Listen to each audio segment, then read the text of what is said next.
주는 평화 막힌 담을 모두 허셨네. 주는 평화, 주는 평화, 할렐루야. 우리의 평화, 주는 평화 막힌 담을 모두 허셨네.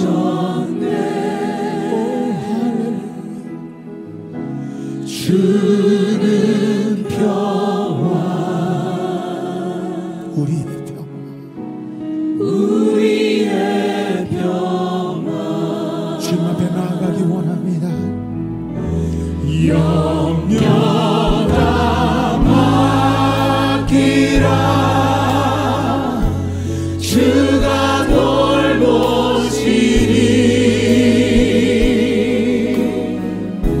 주는 평화,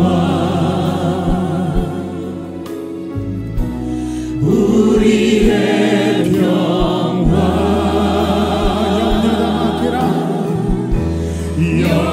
염려가 맡기라. 주가 돌보시니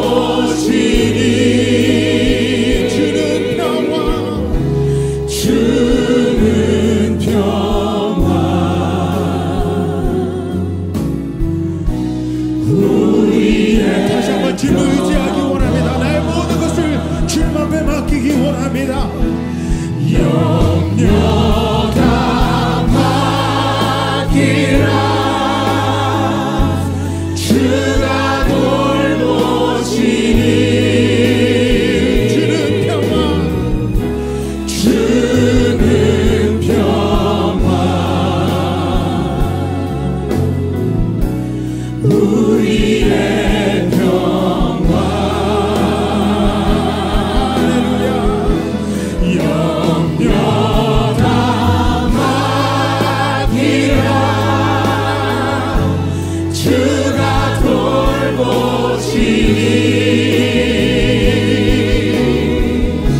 주는 평화, 우리의 평화. 주는 평화, 주는 평화,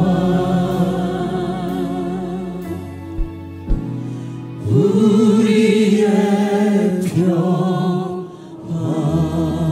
할렐루야. 주님 감사합니다.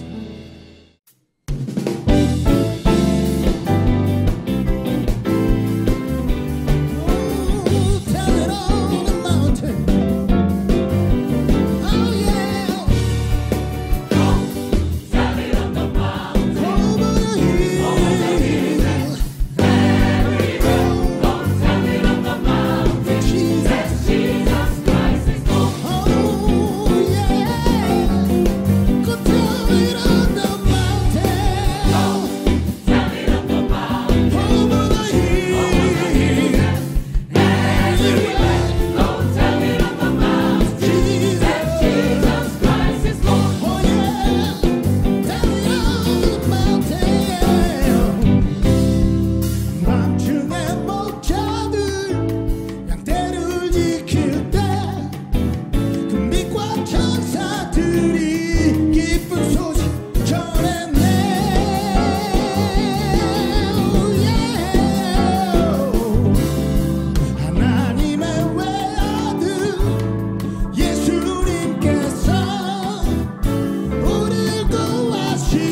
Jesus Christ is born. Tell it, tell it, tell it, tell it, tell it, tell it, tell it. The mountain, the valley, the hill.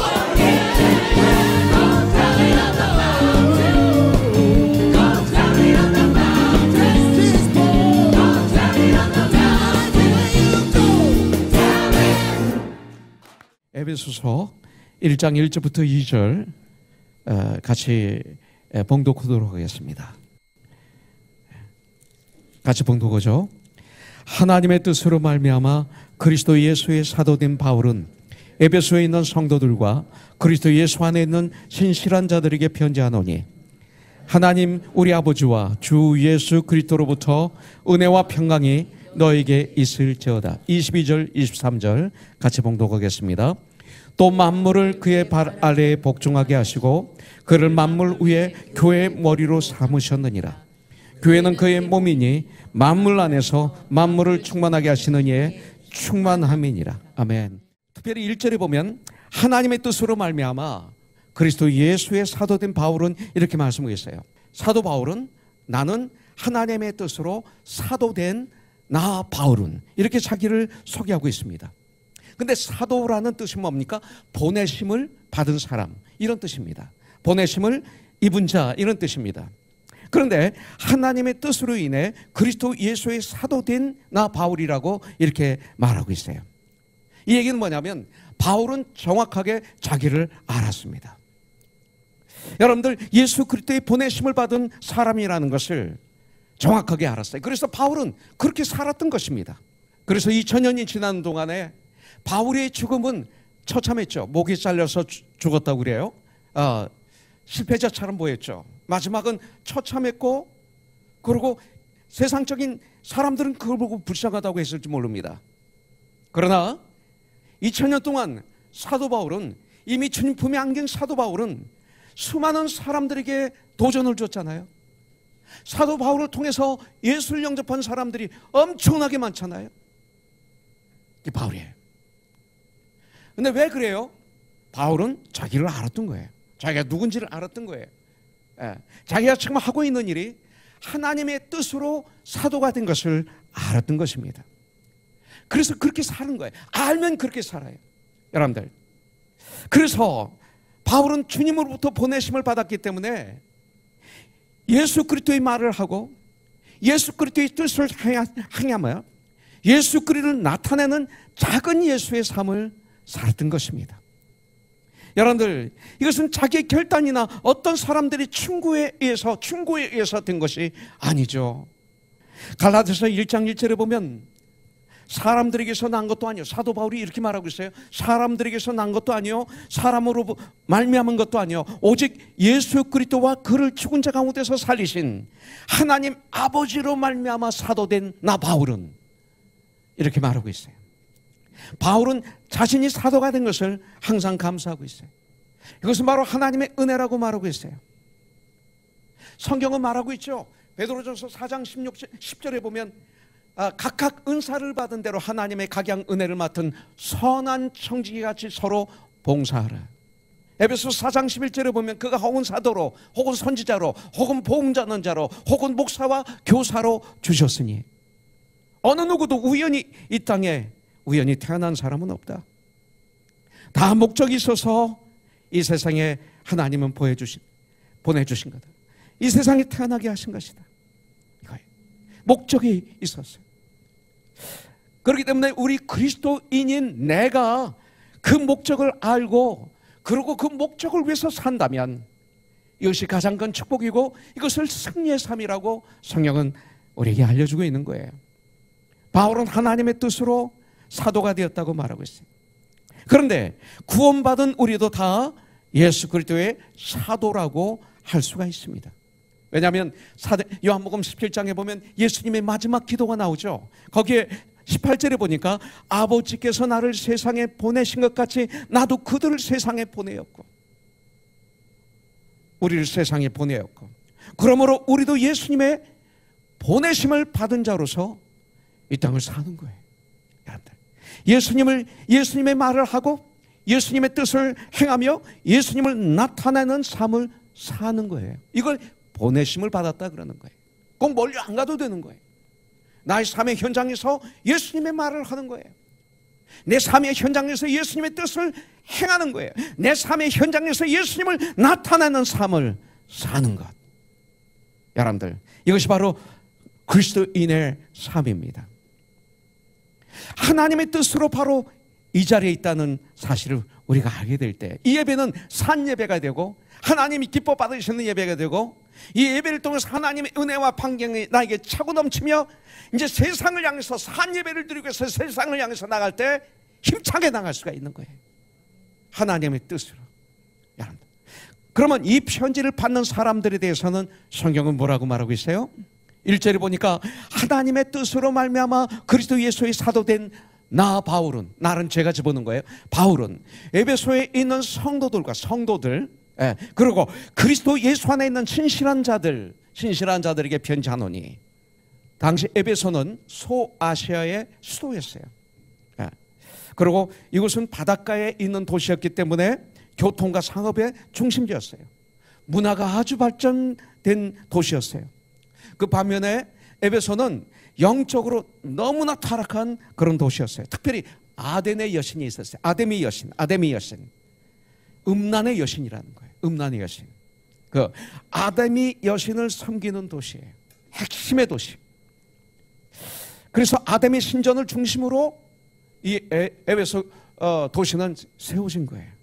그래서 아데미 신전을 중심으로 우상 숭배가 아주 극심했던 도시가 에베소예요.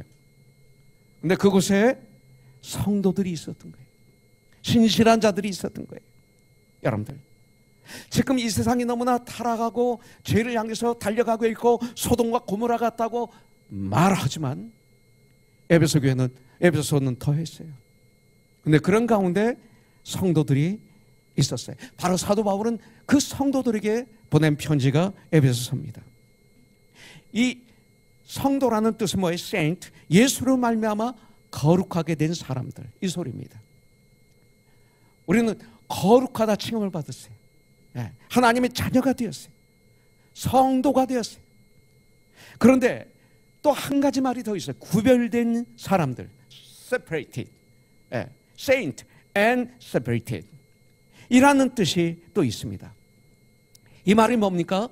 비록 죄악이, 우상 숭배가 가득한 에베소에 살고 있지만 그곳에 사는 다른 사람들과 그들과는 구별된 사람들, 거룩한 사람들, 이런 뜻인 거예요. 그래서 saint, separated, 그들과 구별된 사람들, 이것이 크리스찬이에요. 또 그리스도 예수 안에 있는 신실한 자들이라고 말하고 있어요.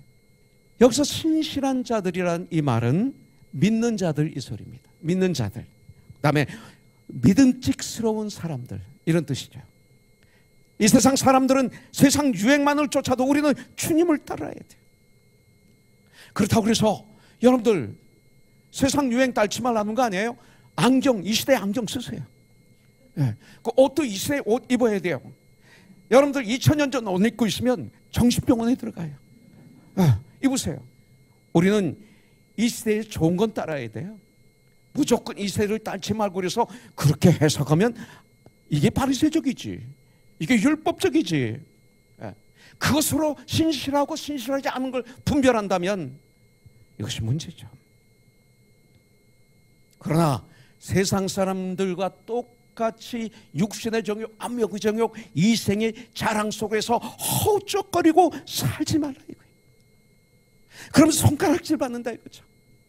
우리들은 성도이기 때문에 신실한 자들이 달라야 돼요. 그런데 성경에 보니까 지어져 간다 그랬어요. 계속 성장하는 거예요. 그리고 그들에게 축복의 인사를 합니다. 2절에 보니까 하나님 우리 아버지와 주 예수 그리스도로부터 은혜와 평강이 너에게 있을지어다, 이렇게 축복하고 있습니다. 바울은 에베소 성도들을 향하여 축복을 선포하면서 이 축복이 어디서부터 오고 있는가를 우리에게 가르쳐주고 있어요. 우리 주 하나님 우리 아버지와 그 다음에 우리 주 예수 그리스도로부터, 예수님은 주 예수 그리스도예요. 하나님은 하나님 아버지예요. 네. 복의 근원은 하나님이시다. 이걸 가르쳐주고 있어요. 복의 근원은 우리 주 예수 그리스도라고 알려주고 있어요. 주님으로부터 오는 이 축복이 진정한 축복이에요. 바울은 하나님은 우리 아버지라고 했고 예수님을 나의 주라고 알려주고 있어요. 이 두 가지가 다 필요해요. 그러면 바울은 교회에게 어떤 축복을 선포했어요? 여기서 하나는 은혜이고 하나는 평강입니다. 은혜와 평강. 이것은 우리가 하나님 아버지와 주 예수 그리스도로부터 얻는 꼭 가져야 되는 가장 큰 축복입니다. 은혜란 뭐예요? 우리가 은혜란 단어를 많이 쓰죠. 은혜는 값없이 하나님을 믿는 자들에게 하나님이 주시는 선물을 은혜라고 합니다. 은혜는 우리가 진정한 하나님의 자녀가 됐을 때 우리에게는 하나님 아버지와 주 예수 그리스도로부터 값없이 주어지는 선물들이 있어요. 그 선물은 바로 구원입니다. 구원. 죄용서함, 영생, 구원입니다. 에베소서 2장 8절부터 10절에 이 말씀이 있죠. 너희가 그 은혜를 인하여 믿음으로 말미암아 구원을 얻었나니 이것이 너희에게서 난 것이 아니요 하나님의 선물이라. 행위에서 난 것이니 아니니 이는 누구든지 자랑치 못하게 하려 하심이라. 우리는 그가 만드신 바라 그리스도 예수 안에서 선한 이 일을 위하여 지으심을 받은 자니 이 일은 하나님의 전에 예비하사 우리로 그 가운데서 행하게 하려 하심이라. 이렇게 말씀하겠어요.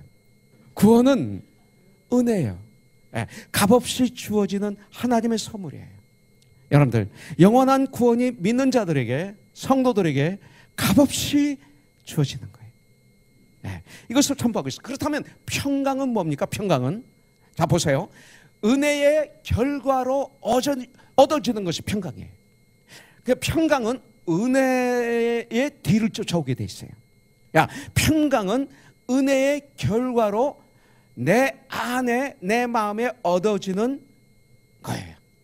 자, 하나님과의 바른 관계로 말미암아 누리는 마음의 상태, 이게 평강이에요. 요한복음 16장 33절은 제가 너무나 좋아해요. 이것을 너희에게 이르는 것은 너희로 내 안에서 평안을 누리게 하려 함이라. 이 말씀을 지금 주시는 이유는 너희가 내 안에서 평화를 누리게 하려 함이라. 세상에서 너희가 환난을 당하나 담대하라. 내가 세상을 이겨노라. 이렇게 말씀하고 있어요. 주님이 주신 평강으로 세상의 근심과 두려움을 이길 수 있어 알려주시는 거예요.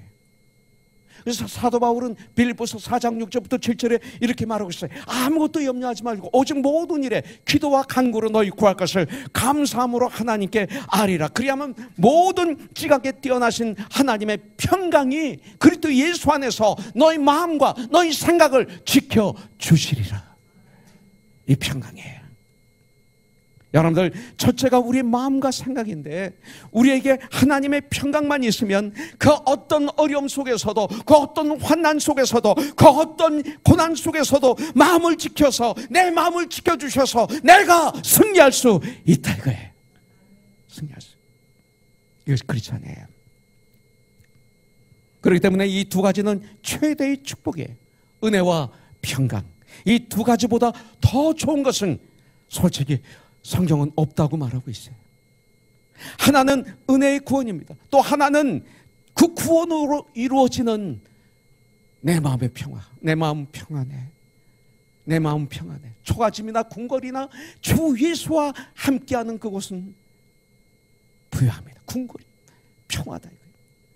오늘 예배드리는 모든 하나님의 사람들, 이 시간 선포합니다. 은혜와 평강이 있을지어다.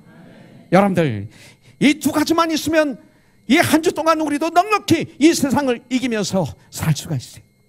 이 두 가지 축복, 은혜와 평강이 있기를 다시 한번 예수의 이름으로 축복합니다. 그 우리가 돼야 돼요. 그렇다면 우리가 어떤 사람이 되어야 하는가요? 우리가 어떤 사람이? 먼저 우리가 성도가 돼야죠. 참 그리스도인이 돼야죠. 그리고 성도답게 살아야 돼. 성도답게. 하나 더 공부하겠습니다. 에베소서에서는 교회에 대해서 말하고 있습니다. 교회란 무엇인가? 여러분들, 이것은 너무나 중요합니다. 왜냐하면 교회란 이런 것이다. 교회는 이래야 된다고 생각하는 교회관에 따라서 성도들은 그 교회관에 따라서 교회를 섬기게 되고 또 그 믿음관으로 이 시대 교회를 바라보게 돼 있어요. 그래서 교회에 대해서 정확하게 알아야 돼요. 그런데 오늘 에베소서 1장 22, 23절에서는 교회란 그리스도의 몸이다 이렇게 말씀하고 있어요. 22절에 보니까 또 만물을 그의 발 아래 복종하게 하시고 그를 만물 위에 교회의 머리로 삼으셨느니라. 교회는 그의 몸이니 만물 안에서 만물을 충만하게 하시는 이의 충만함이니라 말씀하고 있어요. 교회는 그리스도의 몸이에요. 머리는 예수 그리스도세요. 뇌에서 명령하는 대로 이 몸은 움직이게 돼 있어요. 이것이 교회예요. 신비로워요. 간단하지만 아주 확실하게 말씀해 주고 있어요. 교회는 그리스도의 몸이 되어 있다. 교회는 그리스도의 몸이 되어야 된다가 아니라 교회는 그리스도의 몸이다. 예. 그리고 교회의 머리는 그리스도이시다. 그래서 우리의 주인이시다. 그래서 본문 에베소서 1장에서는 이렇게 말하고 있어요. 그리스도 안에서 또 그리스도를 통하여 그리스도와 더불어 그리스도로 말미암아 진정 교회가 그리스도의 몸일 때 교회는 건강할 것이고 진정 세상의 빛과 소음이 되는 거예요. 우리는 교회를 제대로 알고 있는가? 이거 중요합니다. 교회는 천국을 향해 제대로 나아가고 있는가? Heaven bound. 항상. 오늘 23절에 보니까 교회는 그의 몸이니 만물 안에서 만물을 충만하게 하시는 이의 충만함이라 이렇게 말씀했어요. 여기서 말씀하는 충만함이란 뭐예요? 교회란 예수 그리스도를 가득 채움으로 완성시켜 나가는 곳이 교회다 이거예요. 이게 충만해요. 시기 질투로 가득 채 충만하고 교만으로 충만하고 욕심으로 충만하고 이거 교회 아니에요. 예수 그리스도로 충만하고 말씀으로 기도로 충만하고. 여러분들, 교회는 그리스도의 몸으로서 머리 대신 그리스도로부터 끊임없이 모든 걸 공급받아서 그리스도로 충만한 데 이르게 하는, 그래서 모든 것을 충만케 하는 이런 공동체, 그것을 곧 교회라고 성경은 말하고 있어요. 그래서 하나님의 아들을 믿는 일과 우리 모든 사람들이 하나님의 아들을 믿는 일과 아는 일에 하나가 되어 온전히 되어 예수 그리스도의 장성한 분량에 충만한 데까지 이를지니 이 충만함이에요. 예. 교회는 그리스도로 인하여 충만하게 되고 또 그리스도에 의하여 모든 것이 완성되어지는 것이 교회예요. Only Jesus Christ. 그러기 위해서 우리는 예수 그리스도를 알아야 됩니다. 하나님의 비밀로서의 그리스도, 십자가에 달리신 예수 그리스도, 죽으시고 부활하신 예수 그리스도, 십자가 위에서 완전한 의를 이루신 예수 그리스도, 이 그리스도로 나를 가득 채우라 이거예요. 이게 충만함이에요.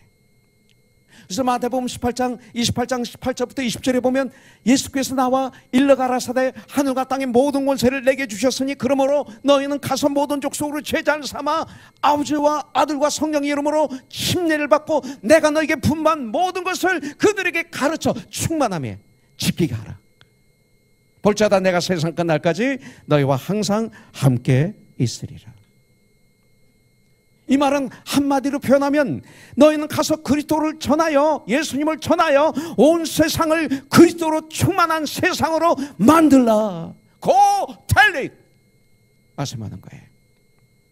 가서 전하고 믿게 하여 침례를 주고 가르쳐 지키게 하라. 충만하게 하라. 이 세상을.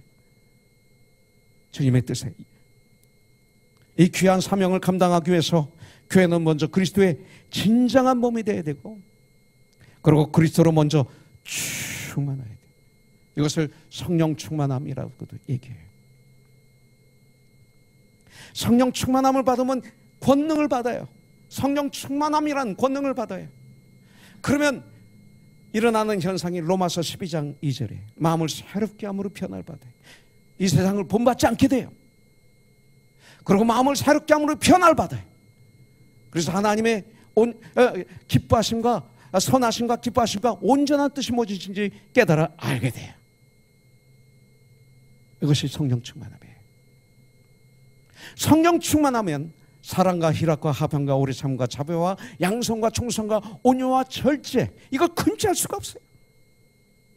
나의 삶 속에서 주렁주렁 열려요. 그러면 그들에게 온 세상에 가서 제자를 삼아 아버지와 아들과 성령의 이름으로 침례를 두고 내가 너에게 분만 모든 것을 그들에게 가르쳐서 너와 그가 지키게 하라. 충만함이에요. 이것입니다. 이 귀한 사명을 감당하기 위해서 교회는 먼저 그리스도의 진정한 몸이 되어야 하고 그리스도로 먼저 충만해야 돼. 제가 얘기를 한 포인트는, 마무리하려고 하는 포인트는 내년 팀입니다. 내년 주제. 내년 주제는 사도행전 11장 24절. 바나바는 착한 사람이요 성령과 믿음이 충만한 자라 이로 말미암아 많은 무리를 주님께 더했더라. 이거세요. 이제 one soul to one soul. 이 주제를 통해서 내가 얼마나 존귀한 자인지를 알았어요. 내가 정말 주 안에서 얼마나 존귀한 하나님의 자녀인 걸 알면 그 다음에 한 영혼이 보여요. 그렇다면 2020년은 우리가 어떻게 걸어가야 될까요? 믿음과 성령으로 충만해야 돼요. 그러면 내 편이 없어요. 갈라짐이 없어요. 우리는 한 몸을 이루어서 많은 무리를 주님께 더하게 하는, 우리는 진정한 지체, 진정한 몸, 진정한 코너손이 될 수 있어요. 우리는 하나예요. 평안함 매는 줄로 성령이 하나 되게 하신 것을 힘써 지키는 코너손. 우리는 천국 가족이에요. 할렐루야.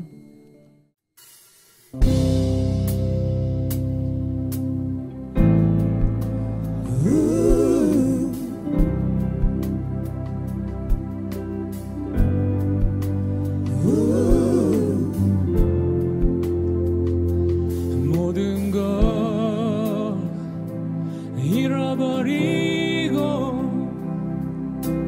길을 잃고 헤매일 때에 어둠 접혀 날 보시며 구원의 손으로 날 붙드셨네. 주님 없이는 그 어디도 갈 수 없네. 주님 광야에 들리는 음성, 어둠에서 날 불러주시네. 날 위해 싸우시는 능력의 주 예수님, 죽음에서 날 건지시고 내 영혼을 구원해 주셨네. 영광의 주 함께 하시네. 능력의 주 예수님, You are 능력의 주 예수님, You are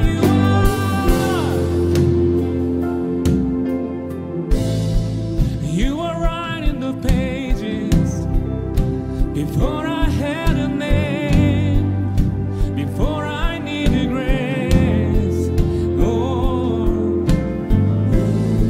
singing song of redemption every time I ran away. You are louder than my shame. And now where would I be without you? Where would I be?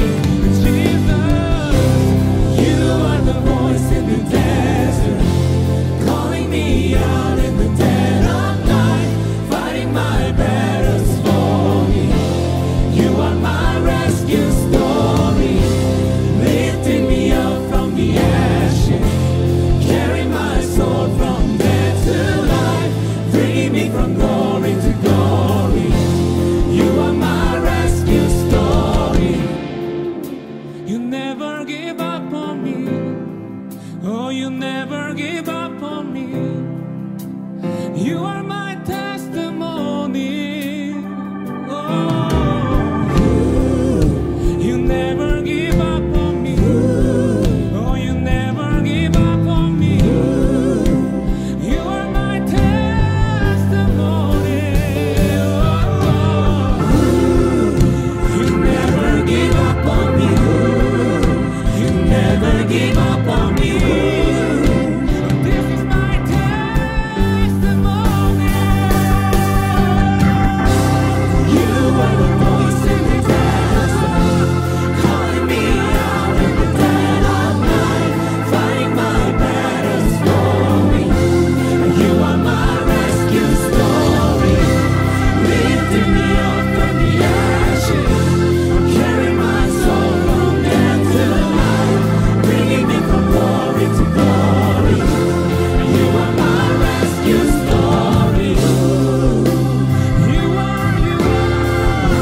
할렐루야 감사합니다. 주님을 찬양합니다.